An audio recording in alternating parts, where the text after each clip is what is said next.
Now at 5, the residents of an area mobile home park are evicted after the park is sold.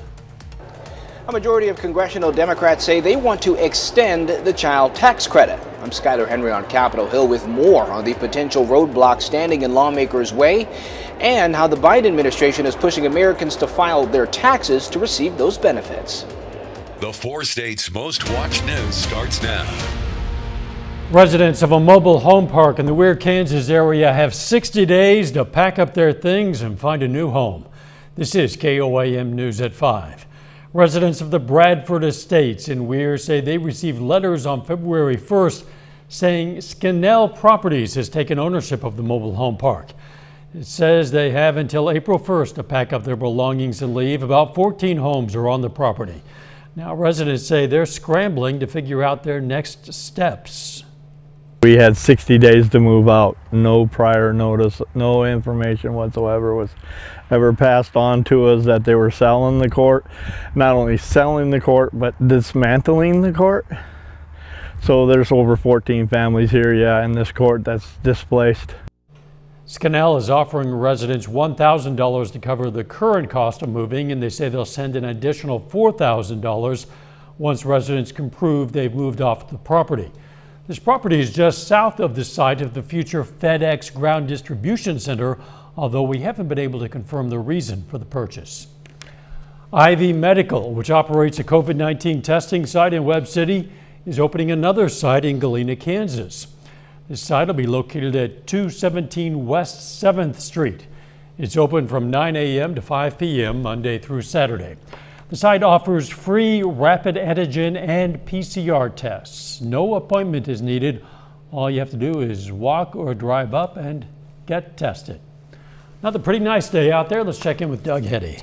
Yeah, not bad for us today. We've had partly sunny skies. Temperatures pretty good into lower 60s during the afternoon. We do have a few clouds which are starting to increase across the region. That is a weak little cold front that is going to really just kind of shoot on through as we go through the overnight hours tonight. Besides that, not a whole bunch going on. We're pretty quiet as we go through the next few days. Temperatures still pretty good. Most of us are sitting upper 50s to lower 60s in our southern counties. A little bit on the breezy side. We've had the southwesterly winds all day long at about 10 to 20, but you can see the winds are switching around toward the northwest now as we have that weak little front that is dropping through. So during the evening hours, we slide back through the 50s, 40s, 30s, a little bit colder as we drop near 30 a little bit later on tonight. Of course, we're going to look at the rest of the week here in just a bit. See you then.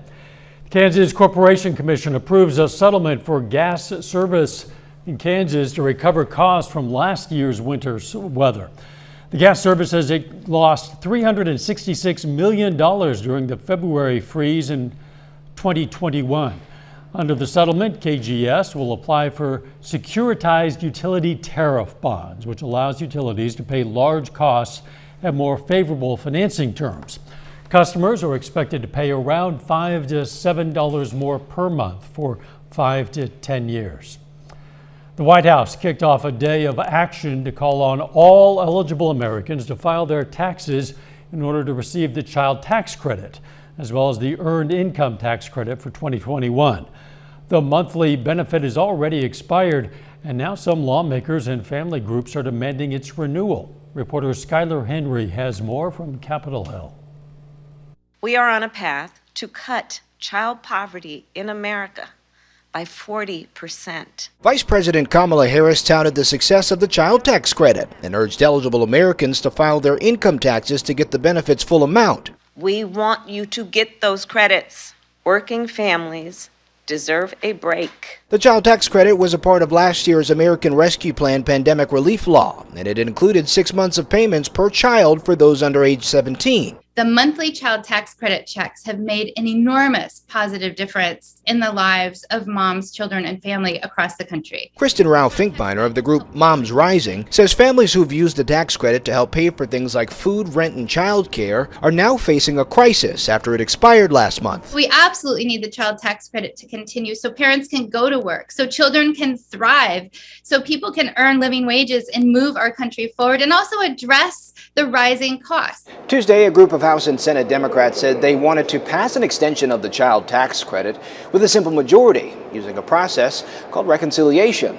but that would require the support of all 50 Senate Democrats, and West Virginia's Joe Manchin has voiced opposition, saying it should include a work requirement. My argument with Senator Manchin is give us a chance to let this work. Let's see how it works over the next year.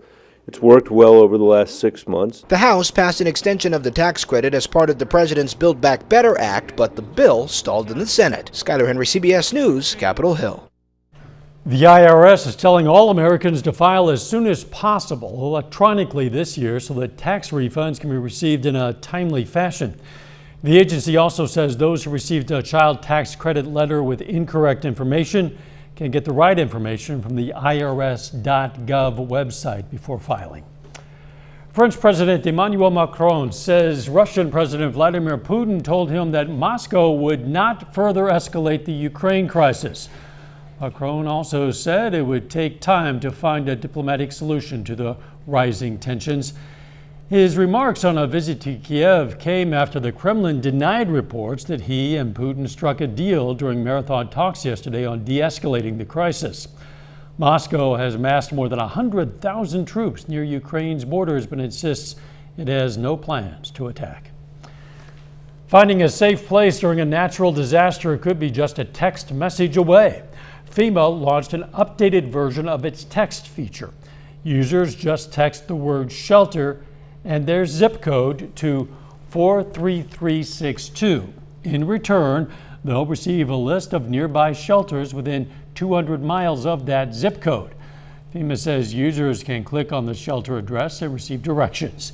The agency suggests people save the number in their phone so they have it in the future in the event of a disaster. Still ahead, putting money on the game. Bets are coming in ahead of this weekend's Super Bowl. I'm Elise Preston with a look at why this year's big game is expected to break records. And next in Health Watch, how a special heart procedure is giving a local man a new lease on life. Topping today's Health Watch, a local man is back on his feet after a special heart procedure. Comer Park says he began noticing that he didn't have the energy to walk more than 25 yards without resting, years after a bypass surgery. A doctor at Freeman recommended a transcatheter aortic valve replacement. The procedure is done through a vein in the thigh while the heart remains pumping to eliminate the need for a heart-lung machine.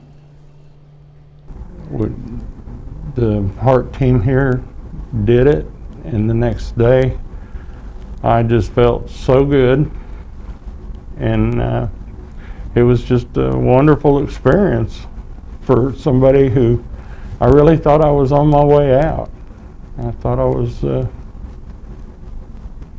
had a very short time to go. Freeman says patients will need an average of 2 days in the hospital to recover. Almost all children have tobacco on their hands. That's according to a new study from San Diego State University and the University of Cincinnati. Researchers swabbed the hands of 500 children ages 11 and younger and found more than 97% of the swabs contained some level of nicotine. Study authors say children are especially vulnerable to third-hand smoke, which is the chemical residue from tobacco left in dust and on surfaces. There's a lot of problems that can arise alongside depression, including anxiety and low self-esteem. But there are also some conditions that depression can cause later in life. A new study is linking depression with dementia.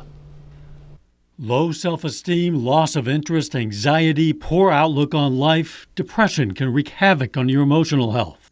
But a new study from UC San Francisco has found depression can also be damaging to your brain health. The researchers discovered the part of the brain that's essential for your ability to organize and store your memories can be damaged through excess stress hormones and an increase in depression. This finding suggests that depression and mental health declines in young adults can increase their chances of developing a neurodegenerative disease. If we identified people at high risk for developing dementia in the future, that creates a window of opportunity to intervene. So what are ways young people can prevent developing dementia later in life? A new study in the UK has shown that children who eat 5 or more portions of fruit and vegetables a day had the highest scoring mental health values and well-being. Another thing that can help. Yourself to exercise regularly probably helps with some degree of mood improvement. Exercise keeps your serotonin levels up, as well as cutting down on excessive drinking and smoking. Reaching out for help with your mental health can not only improve your life, but keep your risk of dementia at bay. More recently, psychiatric aspects of neurodegenerative diseases are being recognized as a significant factor in the onset of dementia due to the prominent link between mental health issues and mental decline. Loneliness and social isolation are also contributing factors to this disease. And that is a look at today's health news. A little bit later, why the IRS is dropping plans for using facial recognition technology. Plus, it looks like we're going to see pretty good temperatures over the next couple days. We're going to check that out coming up.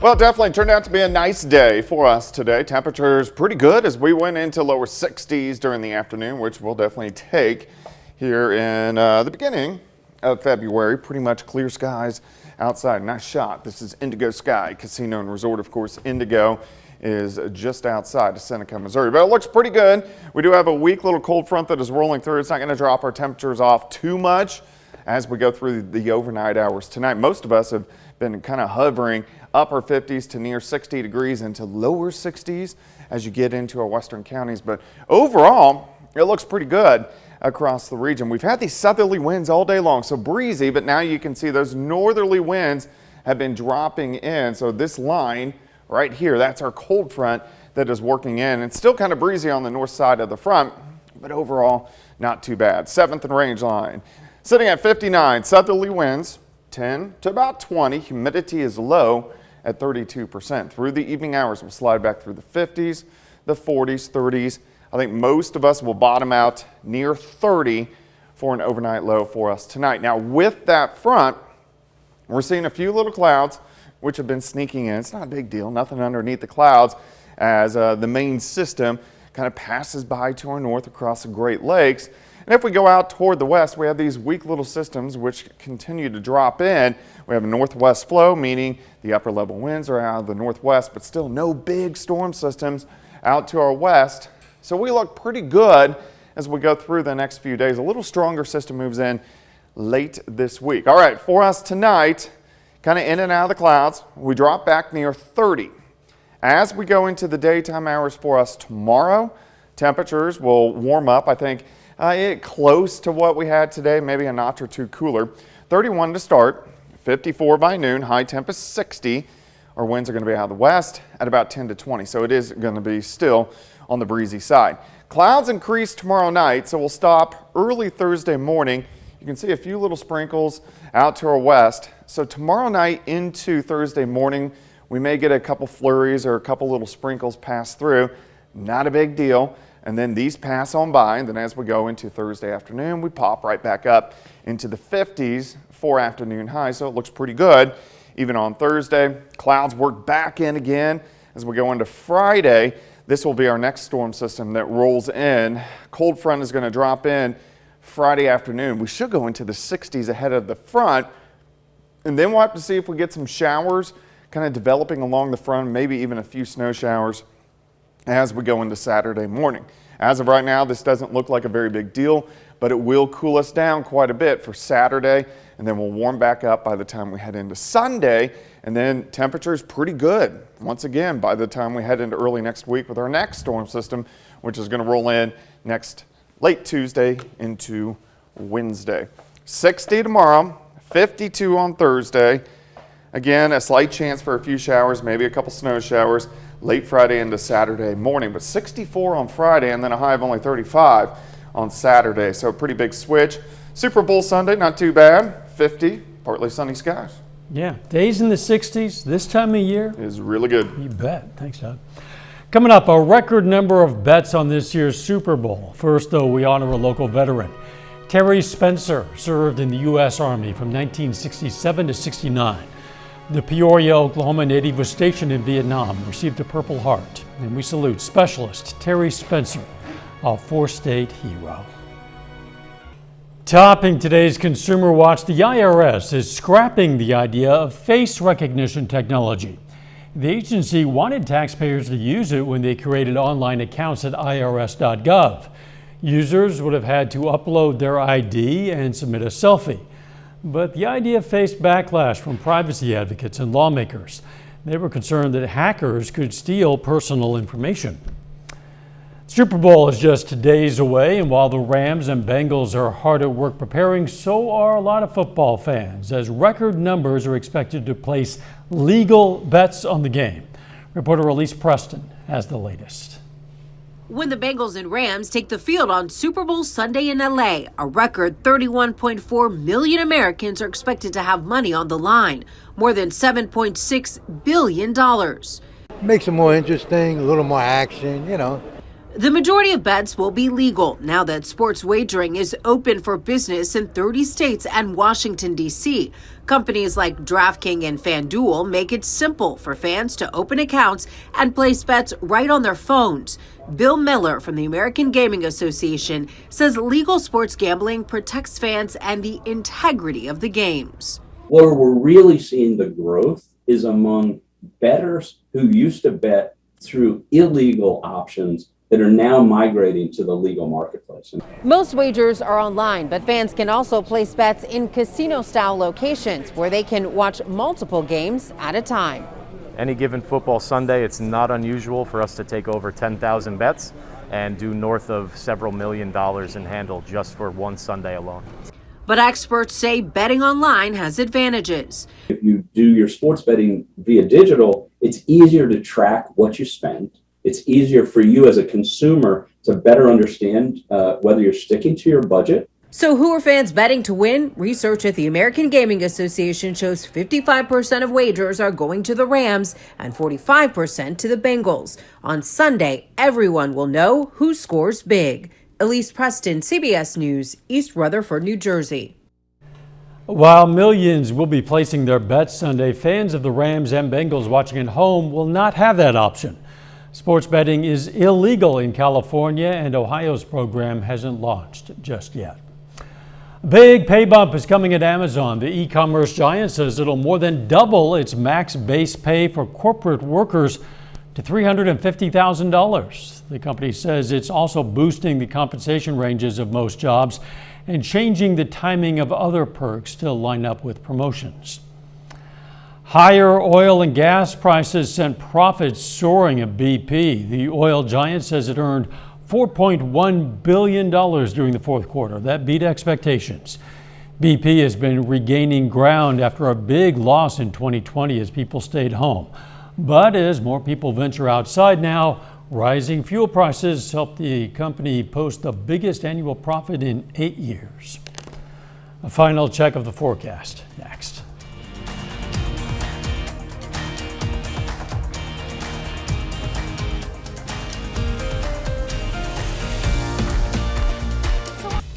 Up next on the CBS Evening News, when the Biden administration might be rolling out COVID vaccines for kids as young as 6 months old.